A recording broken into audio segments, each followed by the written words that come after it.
Assalamualaikum warahmatullahi wabarakatuh. Anak-anakku sekalian, selamat datang dan berjumpa kembali dalam tahun ajaran baru 2020-2021. Nah, kali ini Ibu akan mulai membahas materi bilangan bulat.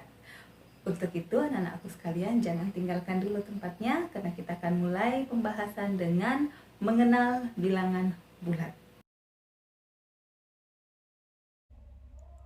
Nah, anak-anakku sekalian, pada materi bilangan bulat, Ibu akan awali dengan mengingat kepadanya. Di dalam surah Al-Ikhlas sudah dikatakan pada ayat pertama, Qul huwallahu ahad. Artinya, katakanlah dialah Allah yang Maha Esa. Jadi anak-anakku sekalian, bilangan bulat itu dapat kita jumpai dalam setiap ayat Al-Quran. Anak-anakku sekalian, perhatikan bola dunia dan gambar peta dunia berikut ini. Kita akan mengenal pembagian zona waktu dunia berdasarkan GMT atau Greenwich Meridian Time. GMT ini menjadi standar acuan waktu dunia. Mari perhatikan pembagian daerah berdasarkan GMT-nya. Nah, kalau di GMT sekarang adalah pukul 00, pertanyaannya berapakah waktu di Papua? Seperti gambar yang ditunjukkan di atas, Papua itu beradakan di daerah Indonesia. Nah, mari perhatikan pembagian daerah zona waktu dunia berdasarkan GMT-nya. Jika GMT berada di posisi 0, semakin ke kanan daerahnya bertambah 1. Semakin ke kiri daerahnya berkurang 1. Nah, kita akan perhatikan Papua berada di pembagian daerah di positif 9.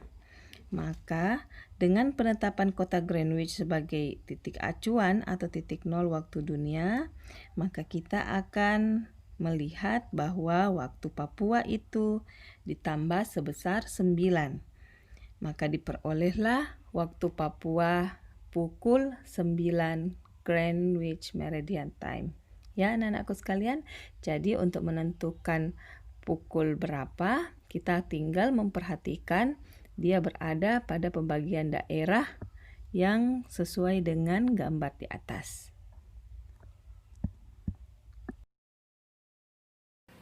Nah, anak-anakku sekalian, dalam situasi pandemi COVID-19 saat ini, kita tentunya diminta untuk selalu waspada dan social distancing, menjaga jarak, menggunakan masker, cuci tangan, dan selalu menjaga kebersihan.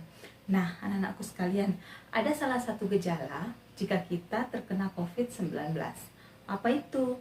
Yaitu, kita akan demam tinggi. Nah, untuk mengukur demam atau suhu badan, kita akan menggunakan suatu alat yang dinamakan, benar sekali, yaitu termometer. Nah, anak-anakku sekalian, untuk termometer kita akan menggunakan seperti ini. Ya, untuk membacanya yang kita gunakan adalah skala Celcius. Di situ ada titik beku 0 derajat Celcius. Jika skalanya di atas, maka kita katakan skala di atas titik beku. Jika skalanya di bawah titik beku, kita katakan adalah di bawah titik beku.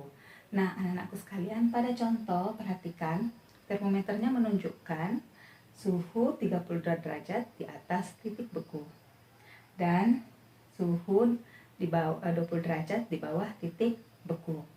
Untuk suhu di atas titik beku kita akan tuliskan dalam bilangan bulat positif 32, dan untuk suhu yang di bawah titik beku kita katakan dituliskan dalam bilangan bulat negatif 20. Nah, bagaimana anakku sekalian? Mudah-mudahan dipahami untuk menuliskan bilangan bulat pada termometer. Anak-anak sekalian, mari perhatikan garis bilangan yang ada pada gambar. Bilangan bulat dibedakan menjadi 3 bagian, yaitu bilangan 0, bilangan bulat positif, dan bilangan bulat negatif. Ya, anak-anakku sekalian, jadi pada garis bilangan bulat positif berada di kanan bilangan 0, sedangkan bilangan bulat negatif terletak di kiri 0. Perhatikan sesuai dengan gambar ya. Istilah lain dari bilangan bulat positif adalah bilangan asli. Sedangkan gabungan dari bilangan bulat positif dan nol disebut bilangan cacah. Kita akan mencoba bagaimana membandingkan dua buah bilangan. Seperti pada gambar, ada bilangan 2 dan bilangan 4. Manakah lebih besar? Nah, anak-anakku sekalian, mari perhatikan. Ternyata 4 lebih besar dari 2. Dituliskan dalam bentuk simbol matematika, 4 lebih dari 2. Mengapa hal tersebut? Karena 4 berada di sebelah kanan dari 2. Jadi anak-anakku sekalian, semakin ke kanan suatu bilangan, maka nilainya semakin besar. Mari perhatikan lagi contoh berikut, antara negatif 6 dengan negatif 3. Manakah yang lebih besar? Ya, ternyata negatif 3 lebih besar dari negatif 6. Dituliskan dalam simbol matematika, negatif 3 lebih dari negatif 6. Mengapa hal tersebut? Karena negatif 3 berada di sebelah kanan dari negatif 6. Kita akan membandingkan bilangan bulat yang relatif lebih besar. Untuk membandingkan dua bilangan yang lebih besar, maka kita tidak akan menggunakan garis bilangan karena bilangannya sudah terlalu besar, ya. Sehingga ada langkah-langkah yang dapat kita lakukan. Mari perhatikan.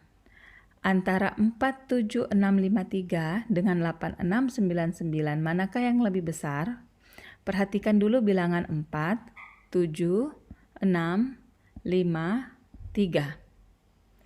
Ada berapa bilangan penyusunnya? Ya, bilangan penyusunnya terdiri dari 5 angka. Angka 4 pada posisi puluh ribuan, sehingga bernilai 40.000. Angka 7 berada pada posisi ribuan, bernilai 7.000. Angka 6 berada pada posisi ratusan, bernilai 600. Angka 5 berada pada posisi puluhan, bernilai 50.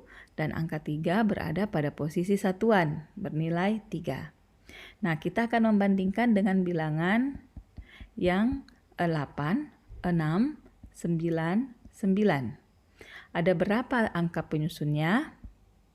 Ya, ternyata terdiri dari 4 angka penyusun, yaitu 8 yang bernilai 8.000, 6 yang bernilai 600, 9 yang bernilai 90, dan 9 yang berada pada posisi satuan bernilai 9. Sehingga jika kita melihat dari angka penyusunnya, manakah yang lebih besar? Ya, yang lebih besar adalah 4, 7, 6, 5, 3. Sehingga kita dapat menyimpulkan bahwa 4, 7, 6, 5, 3 lebih besar dari 8, 6, 9, 9. Bagaimana anak-anakku sekalian? Semoga lebih paham. Nah, untuk memperjelas lagi tentang membandingkan bilangan besar, kita akan melihat contoh kedua. Andaikan simbol B mewakili suatu angka, tentukan angka B agar bilangan 63B452 lebih kecil dari 635452. Mari kita perhatikan langkah-langkahnya. Yang pertama, kita akan membandingkan 63B452 dengan 635452. Kita akan melihat angka penyusun bilangan yang pertama, yaitu 6. Dengan 6 yang bilangan kedua itu posisinya sama, ya, karena terdiri dari 5 angka penyusun dan angka pertamanya sama-sama 6. Berada pada posisi ratus ribuan. Berikutnya angka 3 pada bilangan pertama dan angka 3 pada bilangan kedua itu juga sama-sama berada pada posisi puluh ribuan. Sedangkan pada bilangan ke 3, bilangan 5 dengan angka 5 dengan bilangan B itu bersama-sama berada pada posisi ribuan. Angka 4 pada bilangan pertama dan angka 4 pada bilangan kedua sama-sama berada pada posisi ratusan. Berikutnya, angka 5 pada bilangan kedua dan angka 5 pada bilangan pertama sama-sama pada berada posisi puluhan. Dan terakhir, angka 2 pada bilangan pertama dan angka 2 pada bilangan kedua sama-sama berada pada posisi satuan. Nah, anak-anakku sekalian, maka yang kita akan perhatikan adalah posisi B. Karena B belum diketahui berapakah yang harus memenuhi agar nilainya lebih kecil dari bilangan yang kedua. Agar 63B452 lebih kecil dari 635452, maka posisi B itu harus juga lebih kecil dari posisi 5. Ya, betul sekali. Karena 5 dan B berada sama-sama di posisi ribuan. Sehingga B itu harus lebih kecil dari 5. Dan B adalah anggota bilangan bulat. Nah, anak-anakku sekalian, semoga kalian bisa juga menjawab contoh-contoh soal yang seperti sudah Ibu sampaikan. Untuk mempertajam bagaimana kalian mengenal dan membandingkan bilangan bulat, Ibu akan memberikan latihan soal. 1. Tentukan bilangan manakah yang lebih besar antara negatif 5465568 dengan negatif 557542. Bagaimanakah langkah-langkah yang kalian lakukan untuk membandingkan dua bilangan tersebut jika banyak angka penyusunnya sama? Yang kedua, andaikan simbol C mewakili suatu bilangan positif, maka tentukan nilai C agar bilangan C25375 lebih kecil dari 63545. Adakah nilai C yang memenuhi? Jelaskan. Nah, anak-anakku sekalian, silahkan mengerjakan latihan soalnya agar kalian lebih mantap dalam mengenal bilangan bulat.